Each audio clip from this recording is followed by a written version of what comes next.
Good morning. Welcome to a fresh week, another week of hashtag LDeduchat, Leadership Development in Education Online. I would just want to start off by saying thank you to all of you that have woken up this morning and joined us live with this session today. We have the fantastic and inspirational David Weston, who is, he's done so much, but namely, I think we want to hit on Teacher Development Trust. So much excellent work that's being done. He'll be talking about teaching and learning, the impact that that has on school leadership and our schools we work in. So that's today's session. And we have, and you would have seen the holding slide up there, we've got a fantastic week ahead. We've got Kat Howard tomorrow. We have Stuart Locke on Wednesday. We've got Corey Bateman, Professor Mick Waters, Dr. Neil Hawkes on Thursday. And then we round off with Tom Bellwood on Friday. So a really interesting lineup of sessions this week, covering a whole range of topics. So without further ado, we're going to be hooking straight into David's session now. Hello, my name's David Weston and I'm the Chief Executive of the Teacher Development Trust. And today I'm going to be talking to you about leadership that improves teaching and learning. So thinking about the sorts of leadership for senior and middle leaders where we can help our teams or our schools become the sorts of places where teachers are getting better faster. So let's think a little bit about leadership. So firstly, as a leader, one of your roles is always you're trying to create more organizational effectiveness. And when we're trying to do that, then really what are we trying to do? Well, we're trying to think about organizational effectiveness as all of those decisions, all of those actions that every individual is taking, and you take the sum total of all of those, and that tells you how effective your organization is. So some people, thinking of organizational effectiveness, we can start thinking about, Ofsted or league tables, but actually how effective your organization is depends on how good the decisions are that are being made day in, day out. And if more of them are good, your organization is more effective. If more of them are less effective, then your organization is less effective. So really, to be a great leader is to create the conditions for every single person in your organization to be able to make better decisions at every single moment.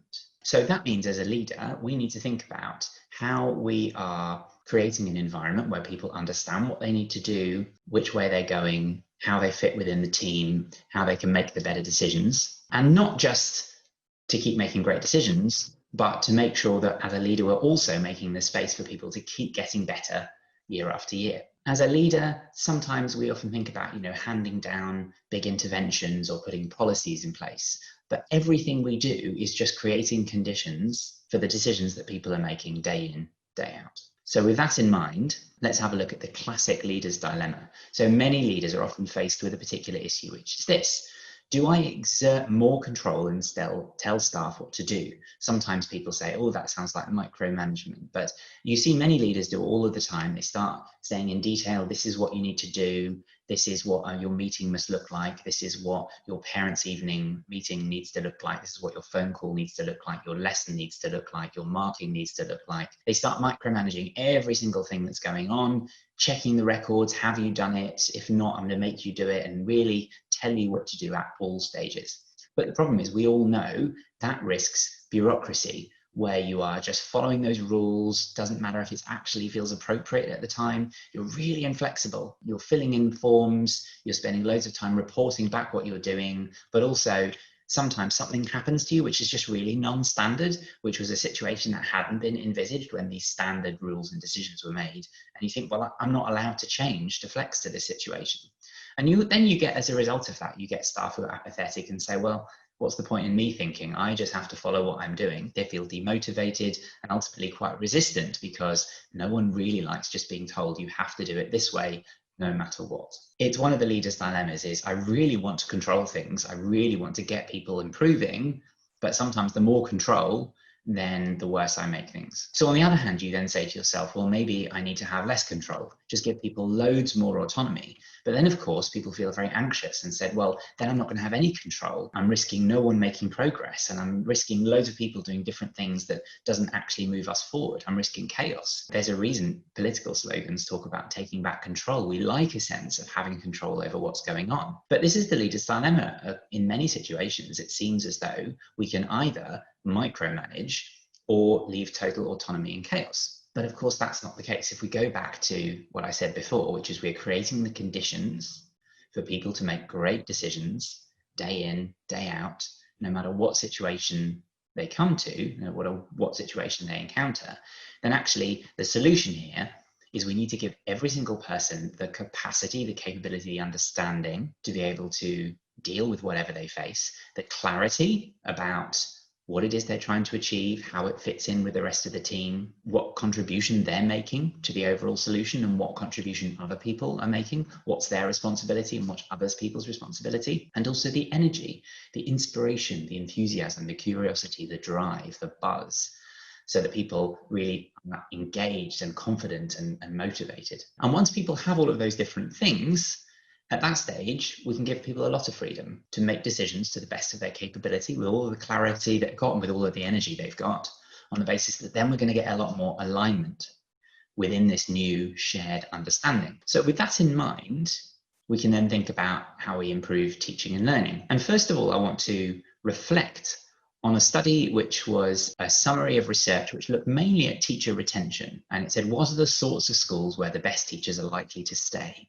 And I'm going to show you these two quotes. Here's the first one.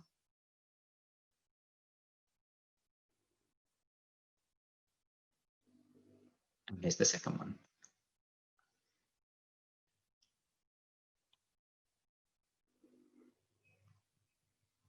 So this was from a Learning Policy International paper. And I think it's really fascinating because it speaks to just what I was talking about, which says that the sorts of schools where people really like working are the sorts of schools where people have this shared understanding of what they're doing, and it's collegial. So the difference between, I think, this is a family or this is a really collegial environment, is a family environment is, well, it's nice, we know each other, we share things. But in a collegial environment, there's a shared professionalism, there's a shared sense of achieving a mission together, there's a shared knowledge and understanding of what we're trying to achieve. And so teachers like staying in those places where they feel part of this shared knowledge base, shared mission, shared vision, shared drive. They have the shared energy to help the children who are there. And they tend to want to leave the sort of places where everyone seems to be doing their own thing in their own different way, and things are disjointed, and it's never quite clear if everybody's actions add up to something which is coherent, and this bit of teaching practice doesn't seem to link to this bit of teaching practice.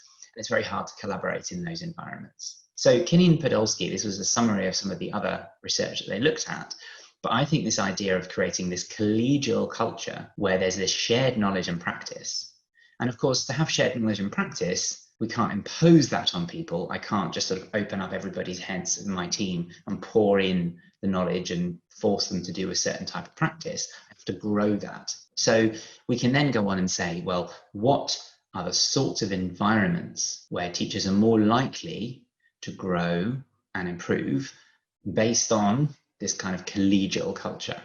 And to do that, I'm going to talk us through some of the detail of a study from 2014, quite a famous study by Matt Crafton and John Pompey. In it, they looked at the sorts of professional environments in which teachers seem to be more likely to improve over time, and the sorts of environments where teachers seem to be less likely to improve.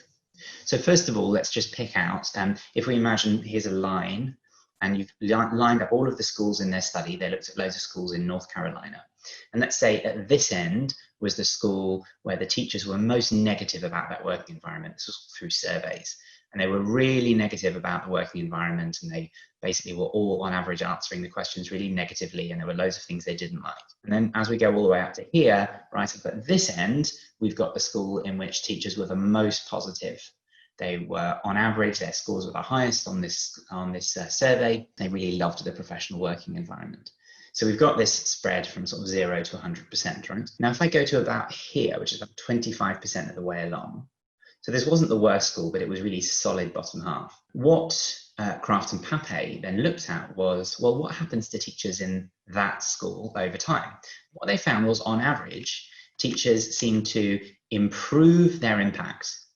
As you can see in this graph, they improve their impact for the first 1, 2, 3 years of being in that school, assuming they started there as a novice teacher, and then they sort of plateaued. So beyond 3 years in that setting, in this one over here, teachers just seem to plateau after 3 years, which means that in year 4, they were as effective as they were in year 3, in year 5, they're the same as year 4, and so on. So essentially, teachers seem to stop getting better after 3 years in this school. Now let's go not all the way to the end, but to here, which is 75%. So it wasn't the best school by any means, but it was solid top half one. And if we look at the results of teachers in that, and by results I'm saying the students' test scores, then we see that not only did teachers improve more rapidly in their first, second, and third year, but importantly, they kept on improving. Now, the rate did change. Teachers do tend to get better more quickly in the first 2 or 3 years than they do later. But importantly, they did keep on getting better. And by the time we spent 10 years in this school, as opposed to 10 years in this school, then this average teacher here is attaining 40% more progress year on year than this average teacher over here. Now that's really important, because if we can get all our teachers, by simply being in this setting, to be getting better every single year, so that after a decade of working in this school, you're producing attainment which is 40% more every single year, it's massively more progress, then that's incredibly significant. And the question is, what is the sort of collegial professional environment in this sort of school that isn't present in this sort of school? So how do we get more of the green line and a little bit less of the grey line? So let's have a look at 6 key factors which made the difference of leaders creating the environment in which people were making better decisions day in, day out, but they were learning to get better every single month, every single year. So there's 6 factors here. I'll go through them one by one. And as well as picking out a couple of the key things from the study and the survey that they looked at, I'm also going to reflect on some of the findings of schools that we, my organisation, have visited. One of the things that we do is we've worked with hundreds of schools and we do a very detailed organisational review. So the schools ask us to come in, they do a self-review against 7 key domains of organisational leadership. We do a whole staff survey. We ask staff teachers, teaching assistants, support staff, office staff, and then we go and do a series of interviews. And then looking across all of those, we then triangulate and look for differences between leaders' perceptions and staff perceptions. We use that as a basis for how they can then improve teaching and learning. So I'm going to draw on some of the learning from those hundreds of what we call CPD audits or organisational reviews that we've done and map that against Matt Graff and John Pompey's study. So the first thing that Graff and Pompey found in those schools where teachers kept improving was that teachers have more opportunities to collaborate to refine their teaching practices and solve problems generally in school. Going back again to this principle that an effective organisation is one in which people continue to make better decisions, then one of the things that makes a difference here is finding opportunities for people to collaborate effectively to explore what are we doing now and how do we do it better. Now that's really important because I think a lot of people will reflect that some of the meetings that we go to, some of the whole school meetings, some of the team meetings that we go to, sometimes just feel like people broadcasting, telling, micromanaging, or just loads of stuff which doesn't feel relevant. Whereas each of those opportunities is a key, vital moment to bring people together and create a thinking space, a reflection space, a space where people are learning, a space where people are beginning to share more understanding, and they're able to make better decisions by the time they've left than by the time that they arrive from that meeting. So that's thinking about whole school meetings, thinking about subject-specific meetings or phase-specific meetings. But not just that, we need to think of all the opportunities where teachers are getting together with another colleague to reflect on their practice. So that could be coaching practice, where I as a teacher are meeting you, and maybe we're doing a kind of a general reflection, a more leadership coaching, or maybe we're doing pedagogical coaching. And pedagogical coaching, sometimes known as instructional coaching, mainly in the US, but sometimes over here. Pedagogical coaching is where I'm a teacher and you're observing my teaching practice. You're helping me think about what little step I could take to make it that bit better, how I can practice that. And then we come back and try that step sort of iterate that. But also opportunities for teachers to get together to really dig deep and think about their own practice. So inquiry groups, teacher research groups. And in those sorts of environments, we need to create really effective structure.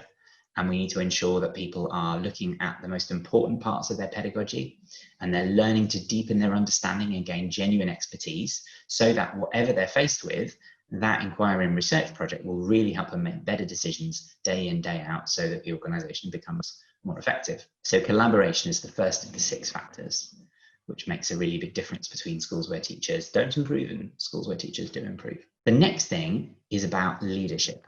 So interestingly, one of the factors that Crafton and Pompey found was different between schools where teachers plateau and schools where teachers improve is whether staff feel listened to. So in particular, teachers would say, I feel that there's someone who's asking me for my opinion of when something is going wrong or if I have any concerns, and then is addressing that.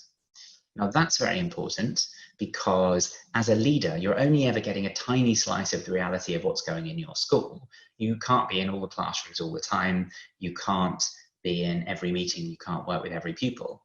And so you've got probably hundreds of people moving around your school, working in your school, who have to make lots of decisions, but are also making lots of observations of things. And sometimes will want to raise concerns that this system doesn't match this challenge, or there's been a problem here, or here's something someone needs to be aware of. We need to make sure we've got really effective training. And one of the things we sometimes do is working with people to have better conversations with each other, either coaching conversations or leaders doing surveys of any particular issues and then really reflecting those back and saying, so we've heard these issues from you and this is what we're going to do about it.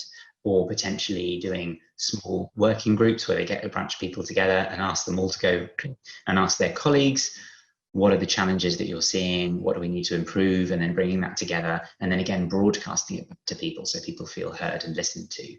So that sense of, are my leaders listening to me, turns out to be a really key function of whether a school is improving or not. The third of the 6 factors is behaviour for learning. It turns out that in schools where teachers are more likely to improve, the behaviour is generally better. In particular, classrooms, corridors, all the spaces really feel like a safe environment where people can really focus on learning, not just the pupils, but the teachers as well.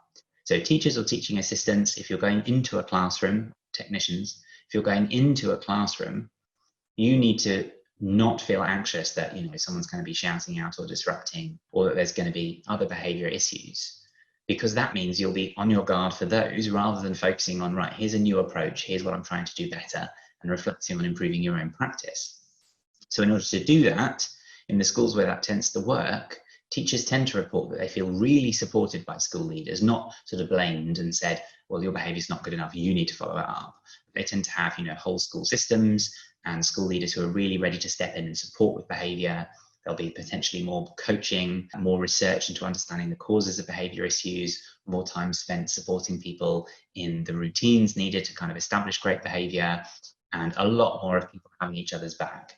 You're much less likely in one of these more effective schools to get that person who says, oh, well, they behave fine for me, because that's unhelpful, deeply unhelpful, and in fact quite insulting. What we then need to do is to create that space where people can say, so I'm having a challenge with, 4B or 10X. Can someone give me some ideas? And maybe we'll have a look, maybe we'll do a video, someone will come and support me, but there will be lots of opportunities for people to just sort behaviour out, and whole school behaviour systems will be really shared, and people will understand that they're not just trying to make behaviour better for their class, but they're trying to ensure that as children go from class to class, the expectations stay the same, behaviour stays the same, so that everyone can learn well in all the classrooms, whether you are a pupil or you're a member of staff.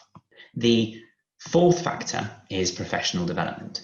And in schools where teachers are improving, then there is enough time for people to get the ideas that feel relevant to their practice. Now that's really important, and so many times we work with schools where the senior leaders are really proud of their professional development timetable, and they're saying, we've got this idea, we're doing Rosenshine's principles, we're doing retrieval practice, we're doing some stuff on reading, we're doing some stuff on vocabulary. And what staff feel is they're just having ideas thrown at them. They don't understand why they're getting them thrown. They don't feel that their concerns about and needs and training are being taken into account. And then senior leaders say, well, these staff are just really resistant and they're not listening to these great ideas and we just need to make them listen to this stuff. And actually the problem is there's too many ideas. They haven't worked hard on helping people understand why they're threaded together. They haven't given people enough time to take the ideas, try them out, reflect on them, think how to apply them, come back deep in their understanding. And ultimately, the whole system of designing professional learning doesn't feel owned, doesn't feel, it's not something that staff feel they have any agency over. So when we're working with schools, we often explore that, and senior leaders are often very surprised to find out that actually people don't understand why that session followed that session, and they're often quite surprised to hear that actually people think there's loads of one-offs, because senior leaders think, oh, I can see the pattern here, but staff can't.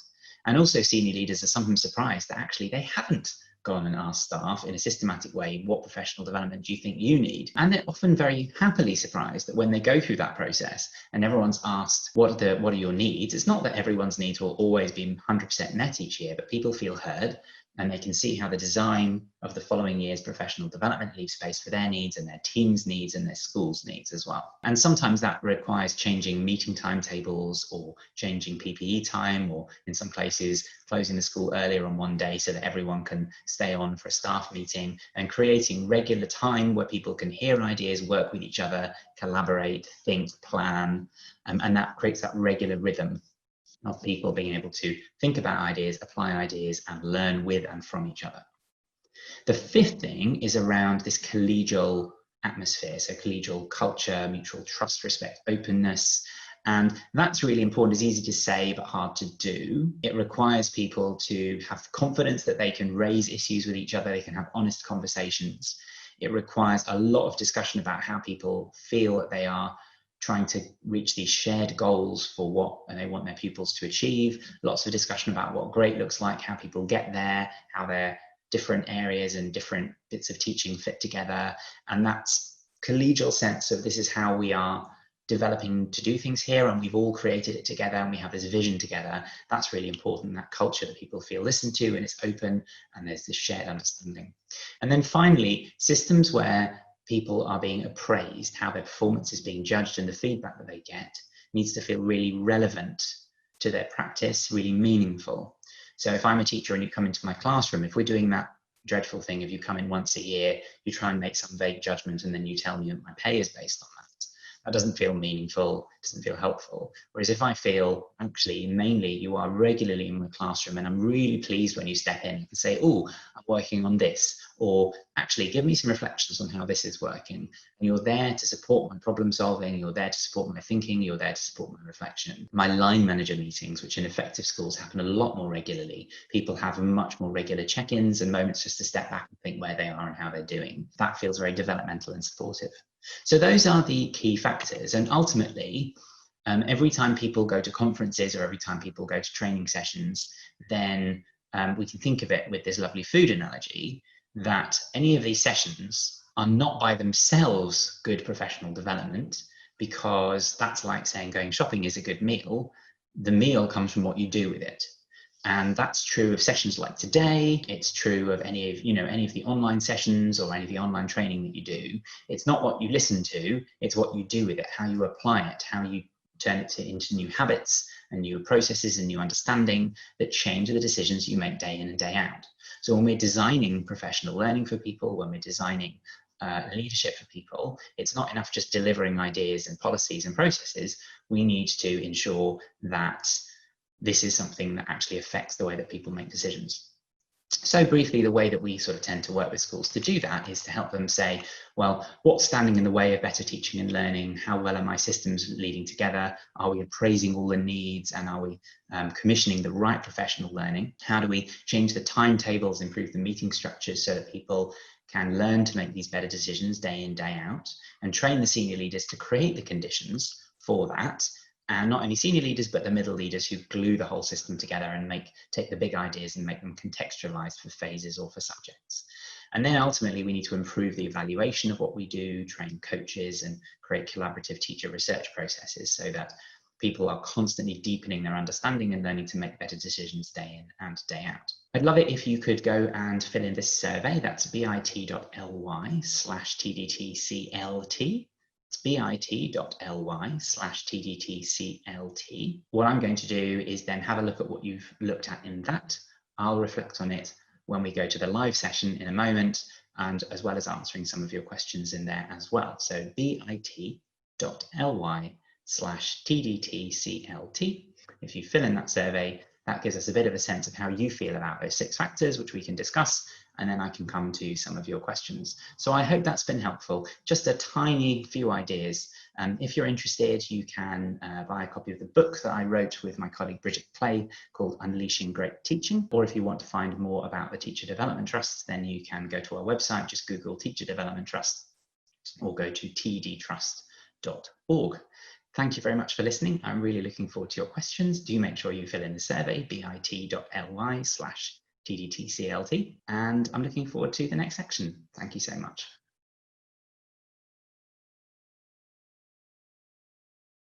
What a way to start the week. I think a lot to reflect on, as with a lot of our sessions, but especially with this in terms of it's taking teaching and learning out of the classroom as the sole responsibility of the classroom teacher, and looking at how, as leaders, we actually have quite a lot of impact on how our school cultures develop with teaching and learning. I'd like to welcome to the E stage, David. Thank you so much for putting that together.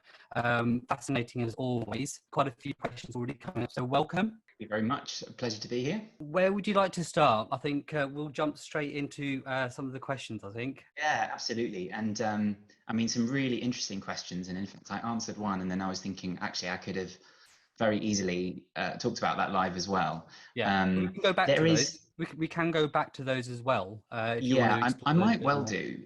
Yeah. One of the things I think that the most common theme I think that people tend to ask me after I do presentations is, it's either, how do I find time for all of this? Like, I want to do more development, I want to help my staff, but I just don't know how to find the time, and occasionally money, but mainly time. And then the second one is, but you know, I've got these ideas, I've got this enthusiasm for learning, but my teachers kind of seem resistant, or I'm getting reluctant, or I'm just getting people complaining, and this sense that like I'm pushing, but they're pushing back, and not this kind of ease of leadership and just an organization flowing along really nicely.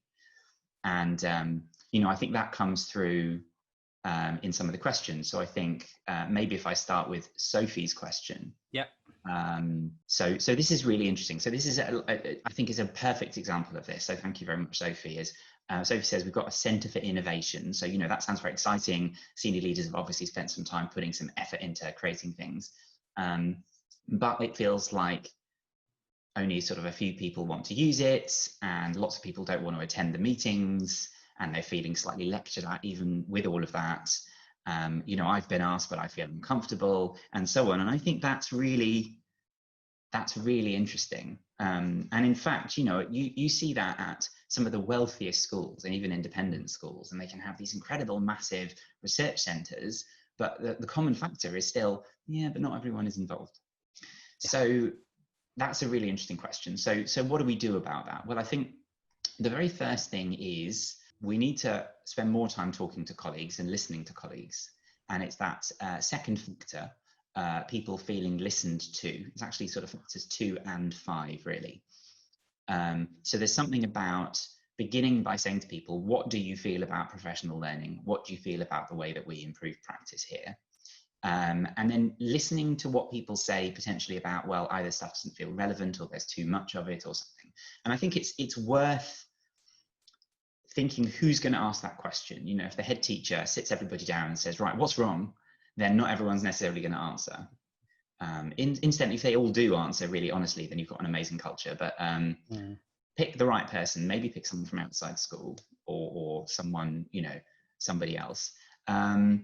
And I think by asking that question, you begin to pick up some really interesting things. So often when people say, I'm a bit resistant to these ideas, they actually think, I don't understand them. It feels like just another thing. It feels like we only just changed it last year. I'm actually just too busy, and I wish someone would pay attention to my issues. And actually, in many cases, leaders say, you know, for example, I've created a new centre, I've created a new programme, but people haven't been taken through the process. They didn't feel involved in the process of setting it up. They didn't see the need for it. they didn't really understand what was wrong before, they still hadn't got over the previous change. So it's a change management issue. And I would say the nice thing about change management is even when you get it wrong, you can just you can go back through the process again. And Stoughton, Rousseau and de Kramer, there's 3 researchers who created a great paper in change management. And one of the things they talk about is a lot of time spent preparing. So creating working groups, understanding how people responded to previous change. Are they ready for the next change? So doing all of those steps is really important. And if you're the person who's then saying, I'm feeling a bit awkward about engaging in this, how can you invite others? How can we identify some people who may be a bit more reluctant and invite them to share their ideas and get involved? And then also leaders, sometimes leaders can be seen a bit remote and as though, and leaders, if you're a leader, you don't have loads of time and you're not like you're not kind of just waltzing around the school. But teachers can sometimes think, well, your teaching load's really low. Actually, you've got loads of flexibility in your timetable. So actually, as a leader, you sometimes need to say, I'm going to do the vulnerable thing first. So I'm going to be the person who is doing the innovation project first, and I'm going to do the vulnerable thing of then talking about my learning and inviting people into my classroom. So showing that vulnerability can also be helpful. So there's a few thoughts. And I think you touched on it in terms of, I think the biggest issue is time.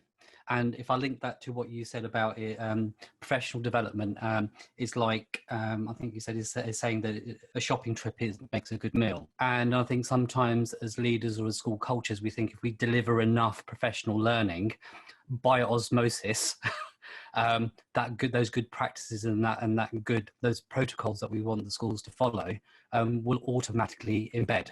And I think sometimes as schools, what we do is we just say, we'll keep repeating that professional development because at some point it will be absorbed. Going to your analogy, buying the food, you've still got to go home and spend the time to cook. Exactly. So as leaders, it's a difficult balance. And I think we've got a session coming up with Penny Rabiger, who's looking at discretionary effort. So when you can't magic up more time, what you can do is improve school cultures by improving discretionary effort that your staff are willing to expend for the benefit of your moral purpose as a school. So absolutely. So let's look at another question, which I think is a really interesting one. So this is a relatively simple one. I'm going to go to Zoe's question. Do you have to work in multiple schools to get the experience? So if you go back to that Learning Policy Institute paper by Kinney and Podolsky, there are some studies that essentially suggest that you tend to accumulate experience and expertise and performance by staying in a fairly similar setting, teaching fairly similar things. So basically stability tends to generally allow you to grow in your effectiveness. But there is a limit to that. So generally speaking, if you look at like standardized tests, and they do this more in the US because they tend to do annual standardized tests and they have a lot more data, bit more big brothery for teachers over there. One of the things they found is that people's sort of effectiveness can increase, and then they move school and then it suddenly decreases and then it starts increasing again. The same is true if, for example, you were teaching year 2 and then you suddenly switch to year 5, like your effectiveness drops and then it starts increasing again. Now, that said, what we don't want to do is leave everybody in exactly the same setting, teaching exactly the same things, because we also know that in order to gain expertise as a teacher, you need to understand where children have come from and what they're going to be doing next so that you get the big picture of the whole curriculum. So we need to allow enough time for people to accumulate wisdom, particularly in their early career. So I think more stability in the early career is really important. But we also know that the plateau is partly caused by people, their assumptions just get fairly fixed. I assume this is what people can do, this is the best that children can learn, this is what good teaching looks like, and so on. And actually, sometimes by engaging challenge and disruption of what you currently think, you can improve. And you might get less effective first, but eventually you can get more effective. So actually, I think everyone can probably think of a previous situation where you've got a bit stuck.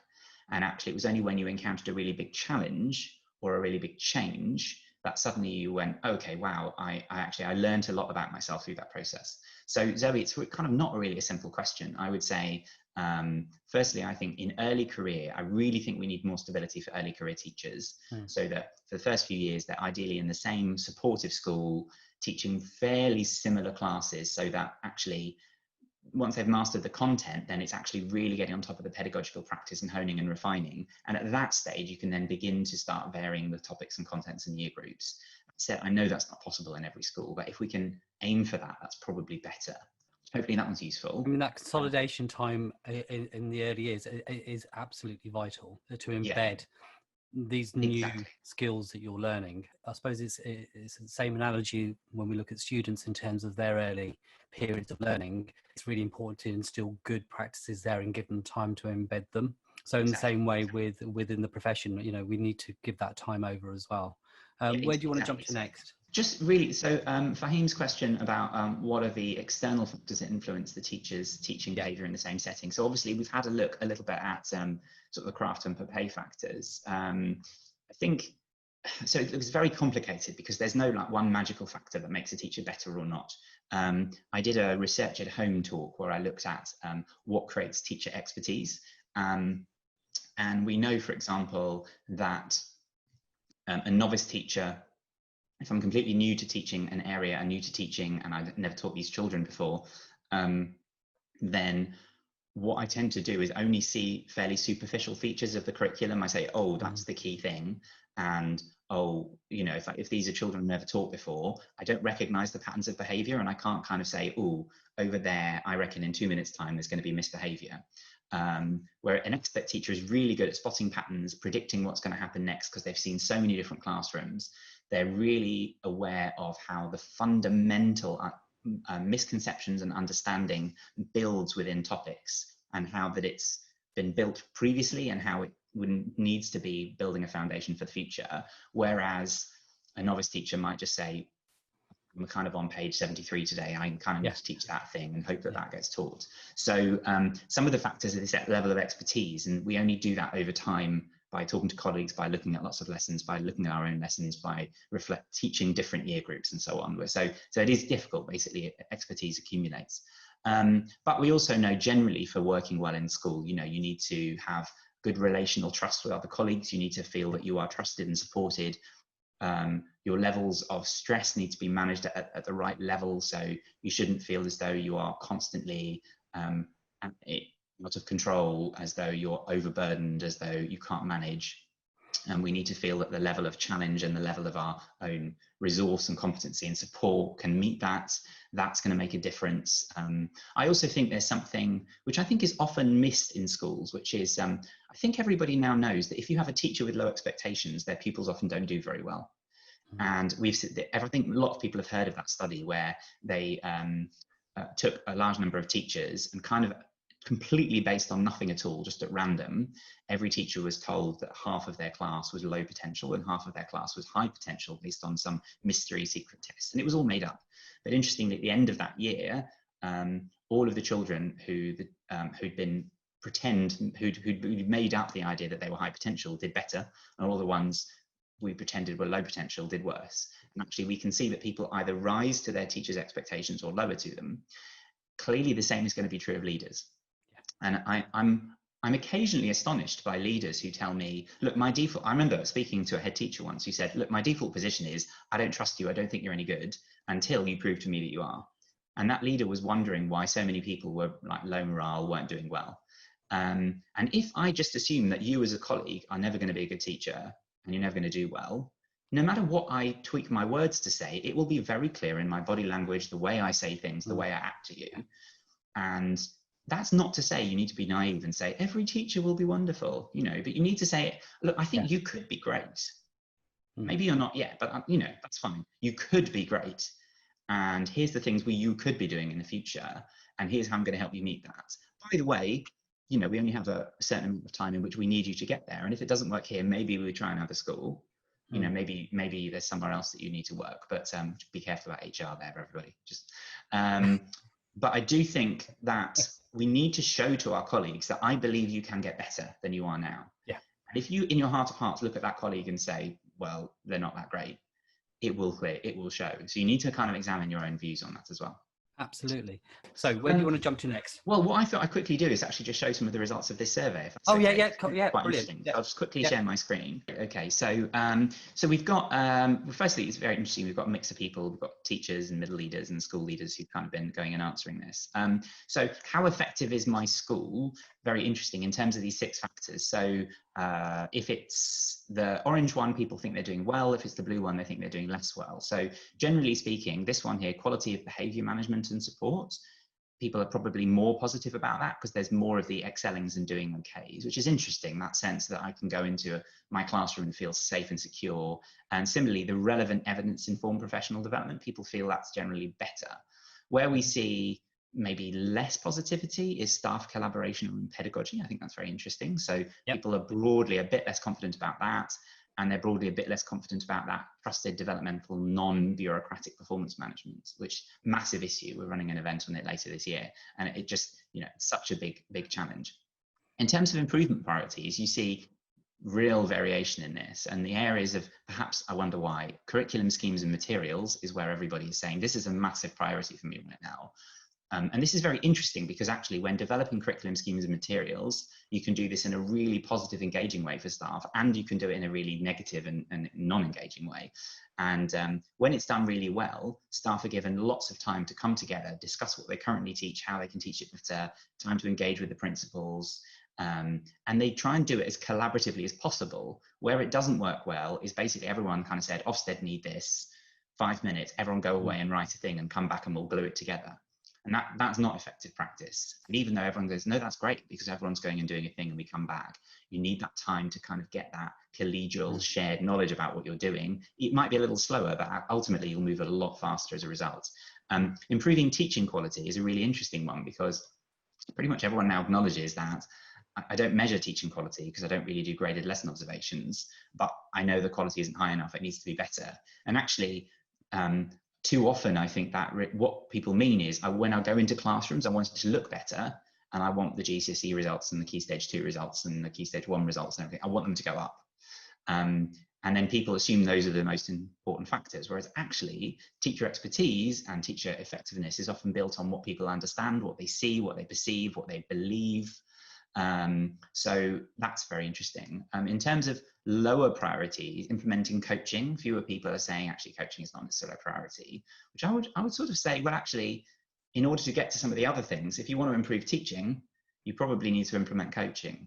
And bear in mind, coaching could be having a reflective conversation, general coaching, or it could be pedagogical or instructional coaching, which would be much more around, okay, I'm going to come in and support and observe and give you ideas and help you improve, which I think is interesting.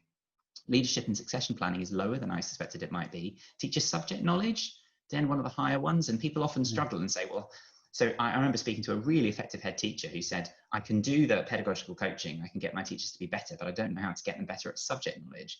And generally, the only way of doing that is by people constantly engaging with really good quality expertise. And for teachers to improve subject knowledge, you can't just read about the subject, you need to know how you are teaching it as well. So lots of, for example, at the beginning of every team subject meeting, let's pick 1 or 2 questions that are really important to a topic. Let's discuss the best way to answer them, how different students answer them, the mistakes they make, and how you would correct that and support it. Keep doing that just every single week, week in, week out. You're never stopping doing that. And make sure that schemes of learning, schemes of curriculum are not just here is what to teach, but also some information about why to teach it, what the key subjects are, the misconceptions, the key vocab. Build that into your schemes as well. So so there's a few things in there. Let's just quickly see if there's any other questions that were in that. Actually, so I think interestingly, they're very similar to the questions on the other one. So let's come back to that. I'll stop sharing my screen for now. Really, that's really interesting. Some really interesting responses in that. I think especially hitting on that coaching one. I mean, I run other leadership programs, and year in, year out, the biggest thing that people value is coaching. I mean, without a shadow of a doubt, not getting it mixed up with mentoring or any other forms, but actually coaching and actually having people that are not qualified, but experts in coaching. We feel that we can coach, but actually bringing that knowledge and that knowledge base and that skill set into your schools is actually makes that coaching cycle a lot easier. Yeah, agreed. Shall I have a quick go, because the most upvoted question at the minute is about really experienced staff. Shall I quickly talk about that, and then maybe we maybe try another live one. So Jenny said, how do you improve teaching and learning with staff who've been there a long time? Again, very common question. I think, so this is really interesting, and it's worth reflecting that one of the things, when you've been in school a long time, you've heard like generations and generations and generations of new leaders have come in saying, this is the thing that's going to improve staff, and have been doing it for a year or two, and then they've changed to something else. And the longer you've been in education, particularly if you haven't been in senior leadership positions, eventually you get very cynical, understandably, because you get everyone telling you this is the thing that's going to make you great. And by the way, 2 years ago, we thought this was good teaching, but now it's not. Now this is good teaching. And honestly, the only way you end up keeping your sanity is by eventually saying, well, it's probably all nonsense. I'm just going to get on with what I do. So first of all, it's entirely reasonable as a survival mechanism that if you had no agency, no control over this, you end up getting resistant just to survive. So the first thing to do is to go to more experienced colleagues and say, when were you most engaged in teaching, and when were you most engaged in your own learning? It's a very powerful question. Don't make it like the line manager or the head teacher asking it, unless there's high trust, but maybe get someone who could ask you, because you might often find someone saying, well, yeah, 10 years ago, actually, I was really into looking at this. I was about to start a master's, or I was going to do this, or I was just about to be promoted, and then actually it didn't happen, and no one's ever asked again, and now everything's changed and it'll never happen, blah, blah, blah. Find the memory of when they were really excited and engaged, and find a way to bring that back, and then give people an opportunity to say, right, I'm going to find you another opportunity to do that. Secondly, what are you interested in? What are your passions? I understand that you must have seen so many things coming around again and again. What are the key things that you know and you understand? Don't incidentally make the mistake of saying, if you're an experienced teacher, you just deliver other people's CPD, because actually I've literally seen people in interviews when I'm doing these reviews burst into tears and say, no one thinks of my learning anymore. I just have to deliver to other people. Like, don't do that. Make sure everyone gets a chance to learn. So asking people about their own learning, find more opportunities to do it, recognizing and reflect back the extent to which people have come in with new silver bullets, and recognizing that anything you're saying probably doesn't look that much more exciting than loads of the previous things that people had been told. And then you can begin to get through. It won't work with everybody, but nothing works with everybody. But I have seen several very experienced teachers who've been in their career a long time, who have, even just a year later, said, my love for teaching has been rekindled. I'm really excited. As a result of that, maybe I shifted year group, or I've started something new, and I feel now I'm like alive again as a teacher. So it is definitely possible to do. Don't write people off, and don't assume you just need to push harder, because, as I say, people have got very resistant to that, and that's how they survived. Yeah, and looking at that curve on that graph that you had earlier on in your presentation, comparing the two different outcomes at those schools, where you keep getting that progress in teaching quality, is those moments throughout your career that bring you back to life as a teacher. I think we've got Fahim. We're going to try this. Okay, let's give it a go. Let's give it a go. So Fahim, you had your hands up and your mic. There we go. Okay, welcome, Fahim. Thanks for joining us. What's your question? I want to ask David about the teaching styles. A lot of schools adapt different teaching styles, and some of the teachers have difficulties in communicating with the students. So what do you advise for teachers who try to improvise a lot? Okay, so how do we thinking out different teaching styles? Sorry, someone outside my window has just decided to start revving a motorbike very loudly, so I don't know if you can hear We can't hear it. We can't hear it. Okay, I've got some noise muting technology, but it's in my ear.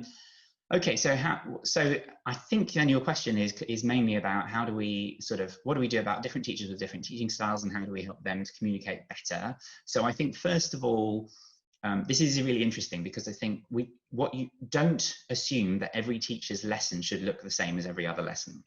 One of the things we know about teacher observation is it is an extremely poor sense of how good the teacher is, partly because what you're actually seeing in the moment doesn't tell you about what they're thinking, the other options of what they thought about and didn't do, what they did in the previous lesson.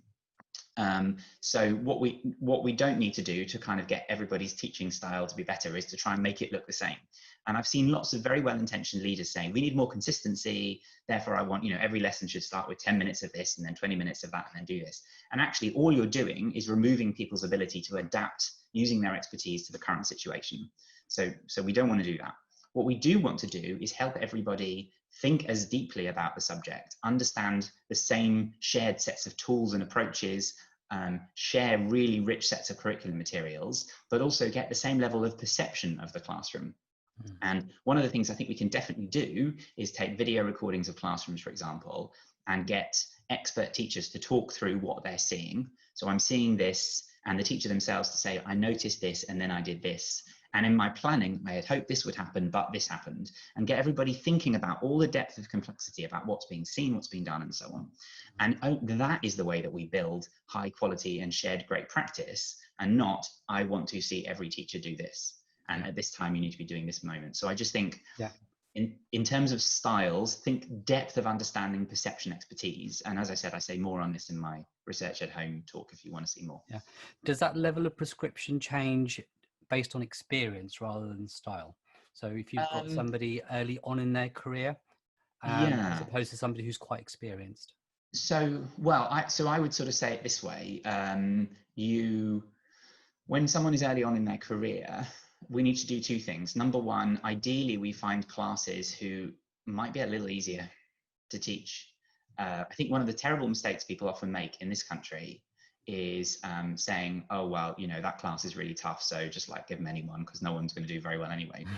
If you go to Singapore or Shanghai, essentially, like top sets and nice classes and all the easier ones and the easier topics to teach are given to the newer teachers, and the tougher children, difficult classes, once you've had a history of less success, are given to the more experienced teachers, and it's seen as a badge of honor that you do that. So I think that's really important.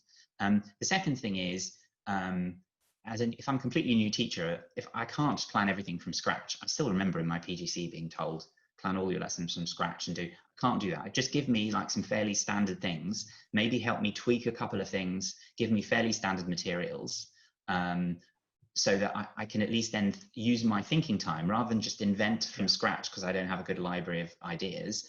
I can think about what's been designed by somebody else. What I wouldn't necessarily do is say, and all lessons must look exactly like this and exactly like that. But I think we need to put more supports in terms of tools and resources and structures in place, and try and reduce kind of the variation of challenge that those teachers are going to face so that they can build their understanding and then eventually start working in harder situations. Can't guarantee it. Even the nicest class can have a very difficult lesson. But I just think that's what we need to think about as leaders. In the same way you do with children, you kind of start with easier problems and easier challenges and easier essays and easier tasks and help them cut their teeth on those and then gradually make it tougher and more difficult and more varied. Yeah, and also it potentializes on those first 2 to 3 years that you said that they're the most passionate, they develop the most, all the rest of it. You don't want to lose that sense of enthusiasm. And flatten that curve early on. Okay. Where would you like to go? There's one question which I've seen on both lists of questions now, which I'm just trying to say, there was someone who was asking, it's the one from Fiona, essentially. So look, I'm not a senior leader. How do I affect change? How do I convince senior leaders to do this? And this is often the most frustrating thing, because ultimately the person who has real control over this is the senior leader. As a middle leader, I think, or even as a classroom teacher, I think there's a few things you can do. Number one, don't do what I did early in my career and go, wow, I've heard this great idea, and then rush up to senior leaders and say, hi, I know better than you, do this. That was a terrible idea, and I did that. Can't believe I did that, but I did it. I think the first thing to do is to say, look, I've been reading some really interesting stuff. I've been seeing some really interesting ideas. I'd like to share those with you, but I also like to understand, what do you see as the current challenges within our team? What are the big problems that we're trying to solve? What do you see the issues are? What are, how can I contribute? How can I help what you're thinking about? Seek first to understand is a very important principle. And again, by going to senior leaders, if you, for example, you say, great, we should stop learning walks and we should stop doing this, but then you discover actually that they're under huge pressure, say from people who are line managing them, or they're basically feeling we don't know what's going on, we feel really out of control, we're not sure, then if you suggest something that feels like you're taking more control away, they're going to be very resistant. So you need to try and understand what other people's issues are. But ultimately, if you're in a place where leaders seem fairly resistant to learning things, and you're saying, well, this is not great for me, don't leave teaching, move to another school.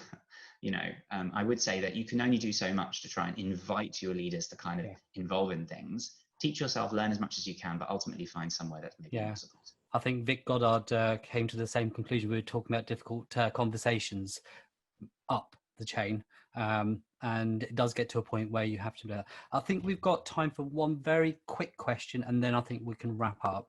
Is there something that you feel that we definitely need to answer before we leave? Yeah, so, there's a quick question. How do you actually know? So I'm going to take Claire's question. Do you have an exemplar survey to gauge feelings about professional learning in school? Obviously my organisation does that. That's one of the things we do. We'd love to work with you, but at the same time, I would start by saying, what does professional learning feel like to you? Just go round and ask people some things. Also, consider setting up a working group.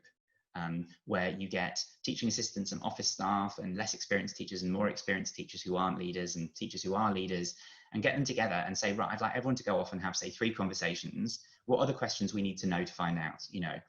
Do you feel professional development is meeting your needs? Do you feel you have too much of one thing or not enough of another? Do you understand how everything fits together? Do you feel you have any influence or say over your professional learning? Things like that come together, discuss and reflect. And then the most important step, which is too often missed out, is then very clearly and precisely go back and say, here is what we heard from you.